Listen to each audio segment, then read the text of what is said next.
أهلا وسهلا فيكم أعزائي المشاهدين بحلقة جديدة من برنامج سادر كولتور من فرنسا en collaboration avec l'association Roubaix Street Métropole عبر شاشة مريم تيفي دائما.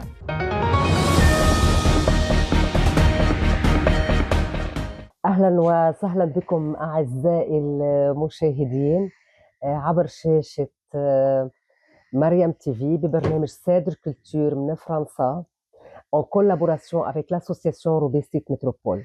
بهالحلقة معنا أستاذ فلسفي كتير مهم رح نعرفكم عليه وعلى أعماله بمجال الفلسفة. مثقف جدا، اسمه أستاذ دكتور توما سابوران. رح أعرف عنه بالفرنساوي ليعرف أكثر شو عم نحكي. وشكرا لمتابعتكم الدائمة أعزائي المشاهدين. وكل حلقة رح يكون عندنا ضيف نعرفكم عليه بفرنسا. Bonjour, Monsieur Sabourin. C'est un grand et honneur, plaisir de vous recevoir aujourd'hui. Un intellectuel d'exception, un philosophe reconnu pour la richesse et sa pensée, sa profonde culture et son amour de la lecture à travers ses réflexions. La philosophie n'est pas seulement un savoir, mais une manière de comprendre l'autre. Bienvenue, Monsieur Sabourin, et si vous voulez vous présenter un peu plus. Merci beaucoup. Merci Mariana pour cette présentation très... Je sais que vous êtes modeste, hein, mais... Voilà, très avantageuse. Je suis actuellement professeur de philosophie dans un lycée dans le nord de la France. Comme tout professeur de philosophie qui prend son métier au sérieux, effectivement, j'essaie de pratiquer la philosophie du mieux que je peux et à plein temps, en pensant que c'est la meilleure manière d'apporter beaucoup de choses à mes élèves, et aussi moi de mener la vie que je dois mener parce que c'est une vocation. Voilà. Et puis alors j'ai eu on en reparlera certainement, un parcours un peu tortueux dans mon existence. Donc je suis devenu professeur de philosophie assez tardivement. Avant j'étais alors comme on dit aujourd'hui, artiste plasticien. C'est que j'ai entendu dire que vous étiez artiste. Oui, alors c'est-à-dire que je faisais beaucoup de dessins, de la sculpture. Et puis alors c'est resté quelque chose d'important pour moi, mais disons que mon activité, ma contribution à la vie sociale, c'est d'être professeur. Et si vous voulez parler de votre art avant, un peu plus. Oui, bah alors... Parce que j'ai vu que vous avez beaucoup de livres, Van Gogh. Oui. Alors, bon, moi, je me suis intéressé à la peinture. Enfin, je me suis pas vraiment intéressé à la peinture, je me suis intéressé à l'acte de peindre. Ah, d'accord. Très jeune, la musique, j'ai fait beaucoup de musique et de peinture dès mon enfance. Et puis, disons que le milieu social d'où je viens n'est pas un milieu dans lequel on considérait que ça pouvait constituer des carrières. Donc, pour moi, c'était alors il y avait une sorte de décalage entre disons l'orientation scolaire et puis le fait, pour moi, c'était très très important. J'y consacrais beaucoup de temps, et au fur et à mesure où je suis allé vers la fin de l'adolescence, j'ai consacré de plus en plus de temps à ça. C'est vrai que j'ai terminé mes études secondaires par correspondance pour pouvoir faire de la musique et de la peinture. J'ai fait beaucoup des deux, et puis voilà, après des problèmes de santé m'ont contraint à arrêter la musique, et à ce moment-là, j'étais un petit peu perdu, donc je me suis dit bon, je vais me consacrer aux arts plastiques. Il y a un lien entre l'art plastique et la philosophie, non? Oui, alors oui, pour moi en tout cas. Même, je dirais plutôt qu'il y a une dissociation ultérieure des deux, parce que c'est vrai que voilà, à l'adolescence, quand j'ai commencé à peindre, peindre était aussi une manière de m'interroger sur le monde qui m'entourait, sur mon existence, sur ce que je trouvais, disons, digne de donner envie de vivre. Et très tôt, je me suis mis à lire de la philosophie de manière comme ça, un petit peu sauvage.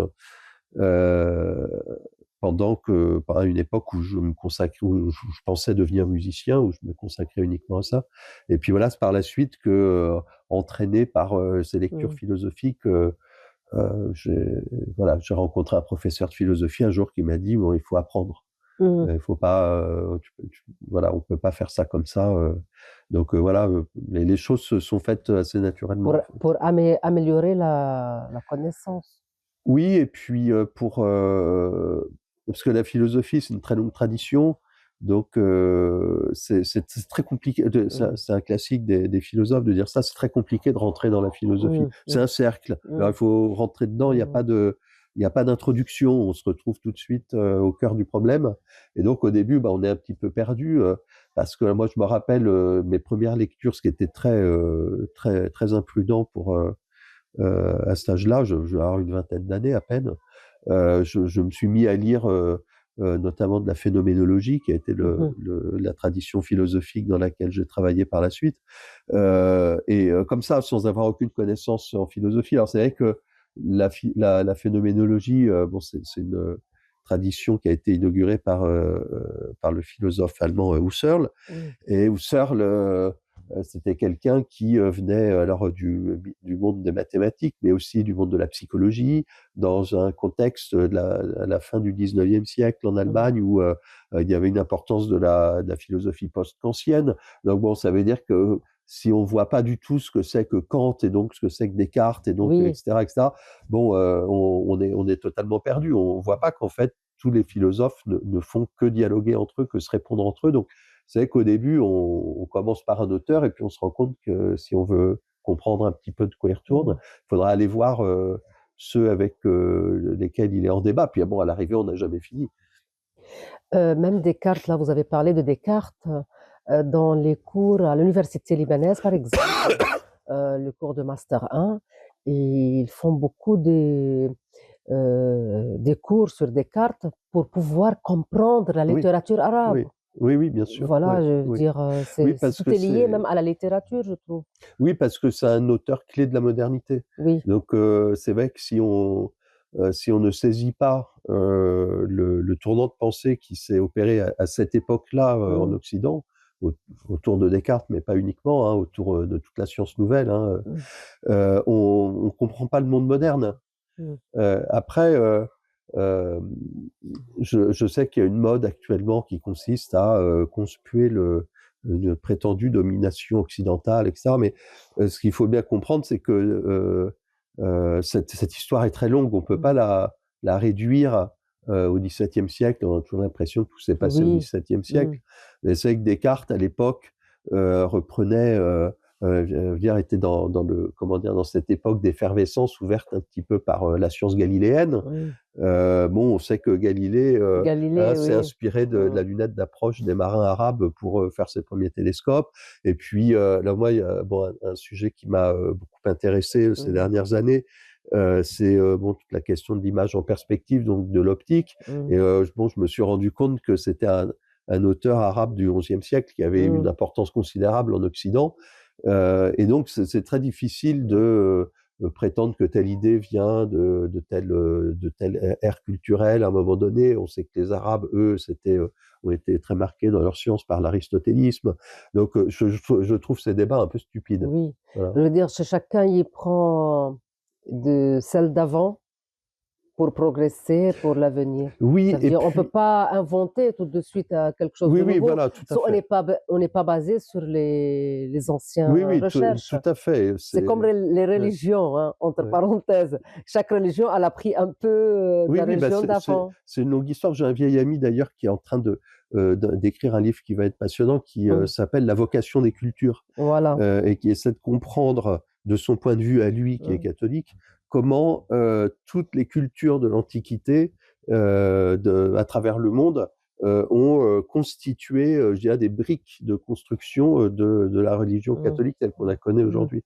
Et ça, c'est un aspect des choses. Et je crois que pour accéder à ça, il faut aussi voir, je dirais, le revers de la médaille, c'est-à-dire l'aspect, je dirais, d'instrumentalisation politique dans le mauvais sens du terme, hein, Mmh. presque en termes d'accaparement des différentes traditions intellectuelles. Je dis ça parce que je pense notamment donc à cette question de l'image en perspective, donc ça nous replonge dans l'histoire du XVe siècle.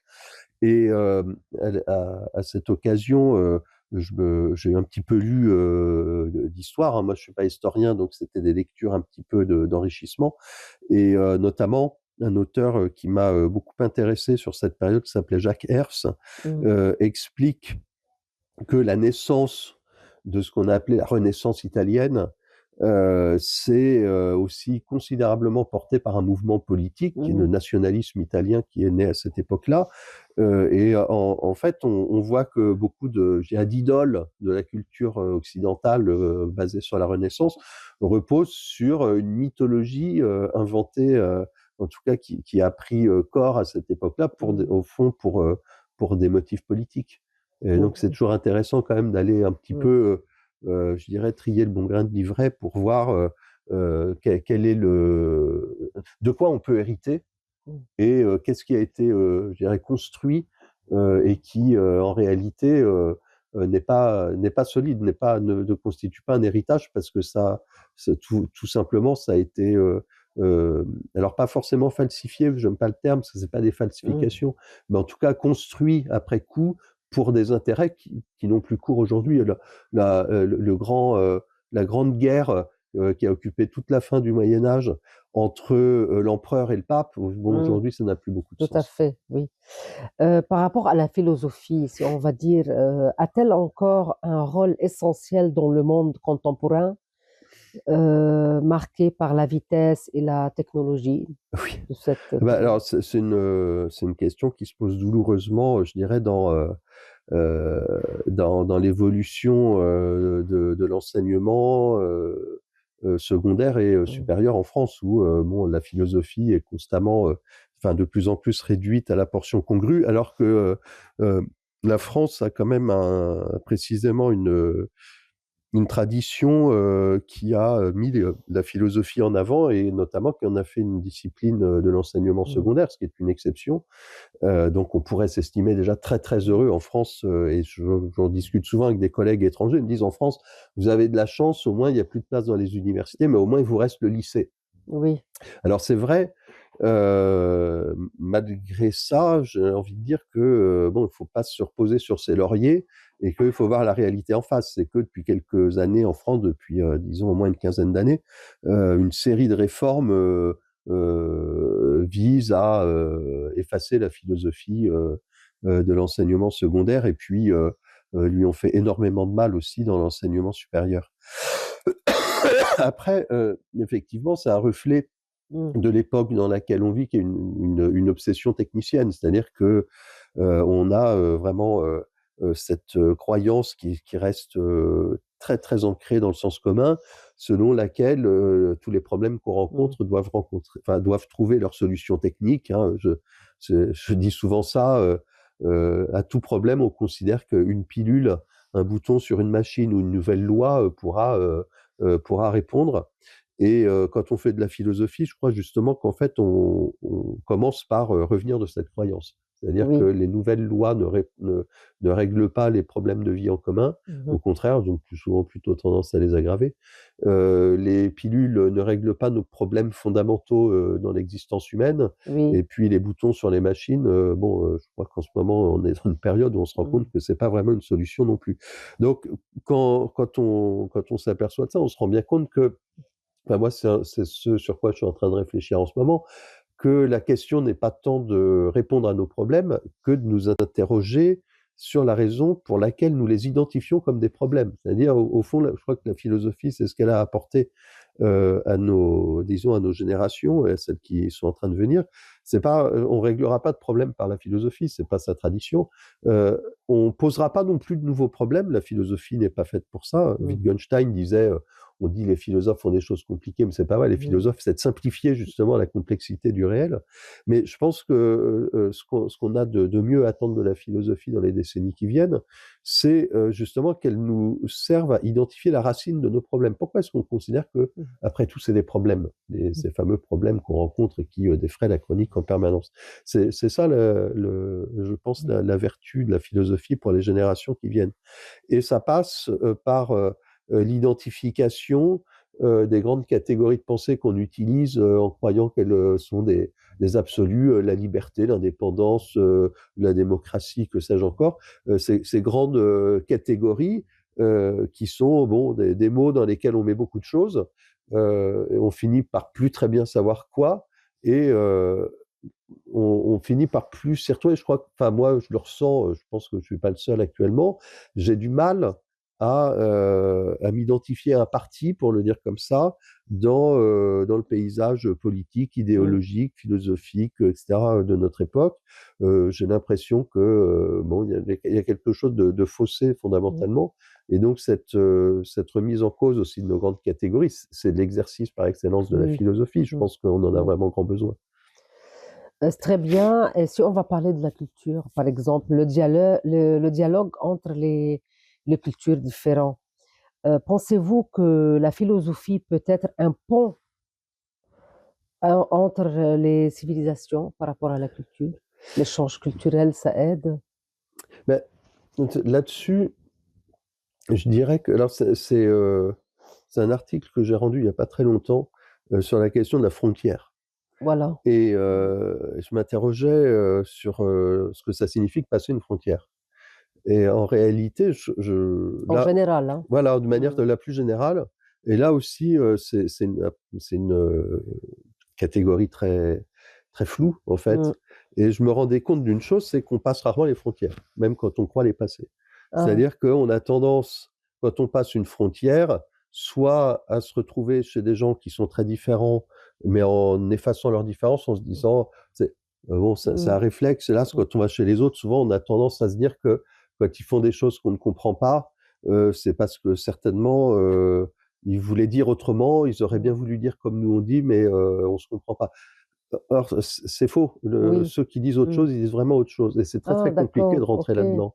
C'est comme quelqu'un qui vous dit, c'est un exemple classique de ce qu'on appelle le mal nommé principe de charité. Quelqu'un vous dit aujourd'hui, le soleil est bleu et le ciel brille. On se dit automatiquement, il s'est trompé, il voulait dire le ciel est bleu, le soleil brille.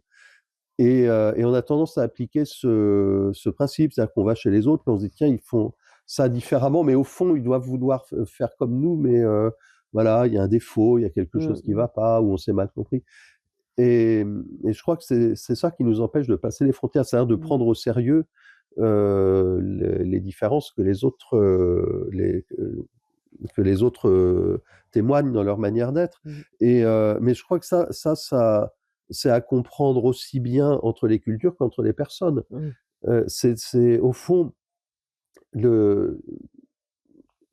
la compréhension de l'existence moderne a beaucoup insisté sur l'indépendance, sur l'individu et sur la liberté individuelle.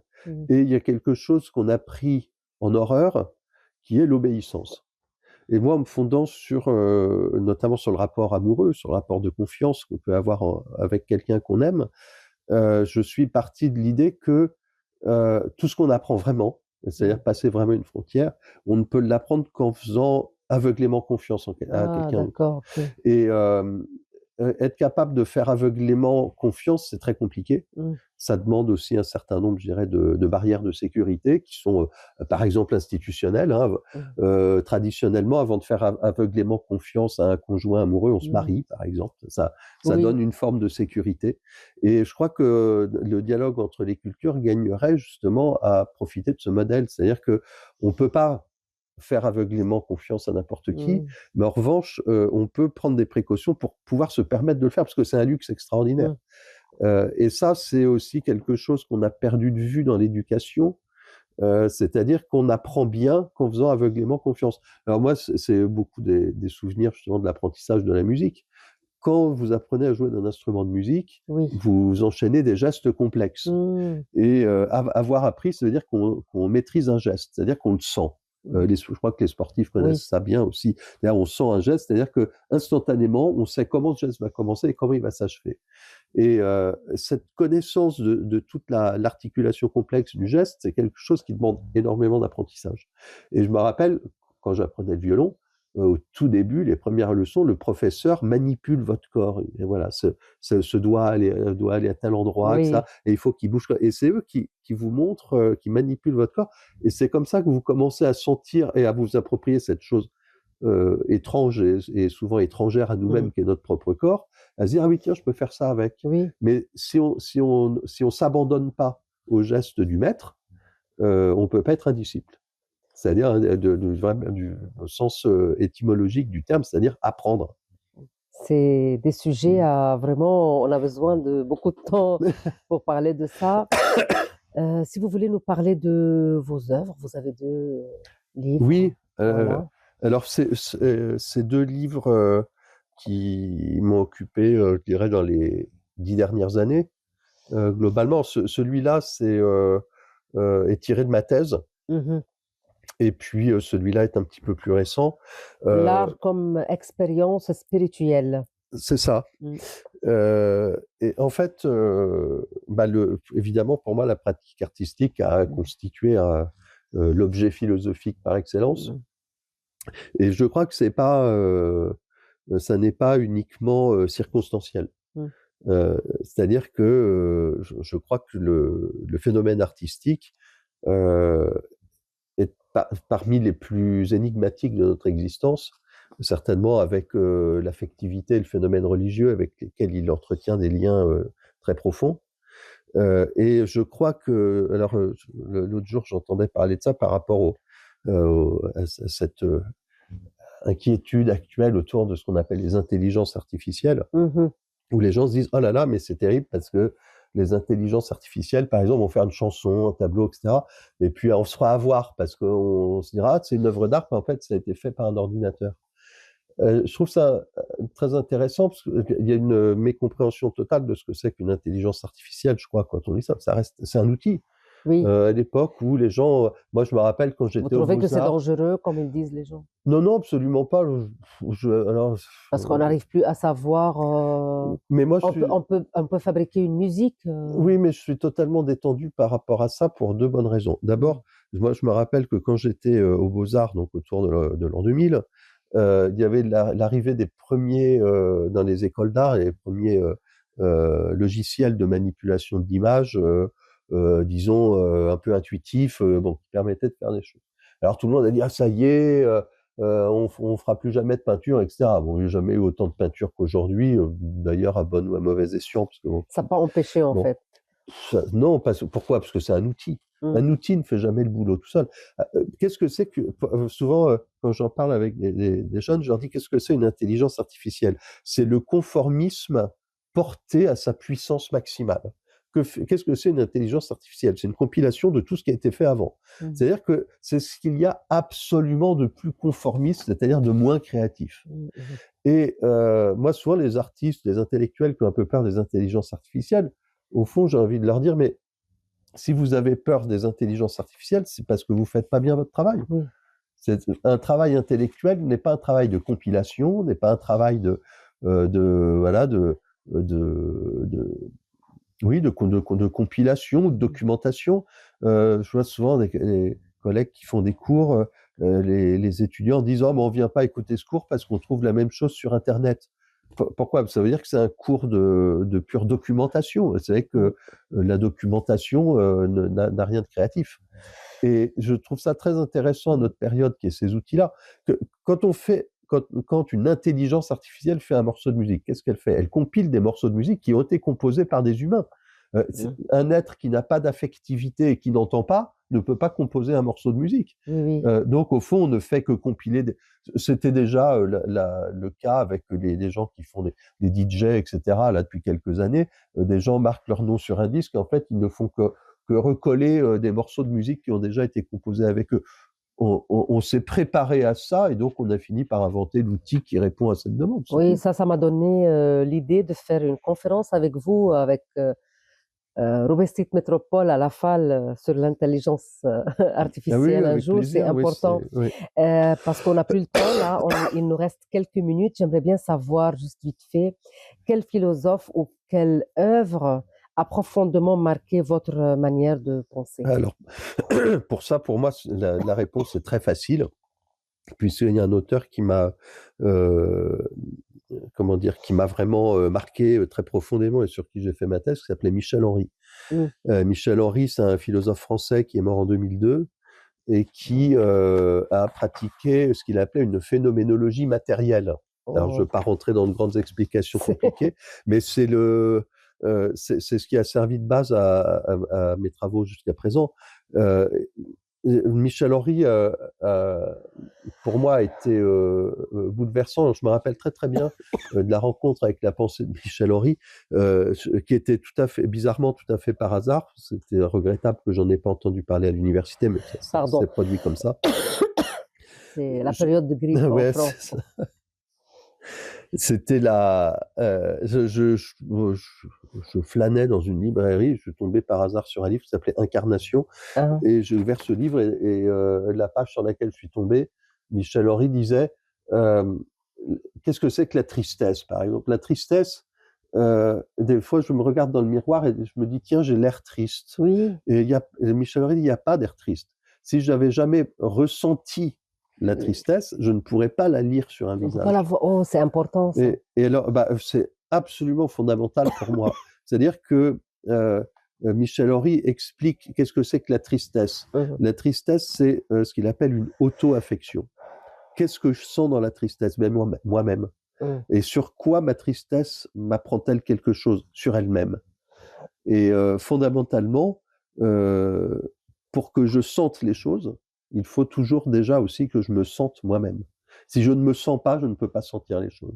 Et alors, ça a l'air de rien dit comme ça, mais Michel Henry a très bien montré dans beaucoup de ses travaux que toute la tradition intellectuelle, depuis la philosophie grecque, s'était construite sur un oubli de cette dimension du réel. C'est-à-dire qu'on a l'impression que ce qui nous apprend quelque chose, toujours que notre savoir, dépend de ce que nous connaissons qui est autre que nous.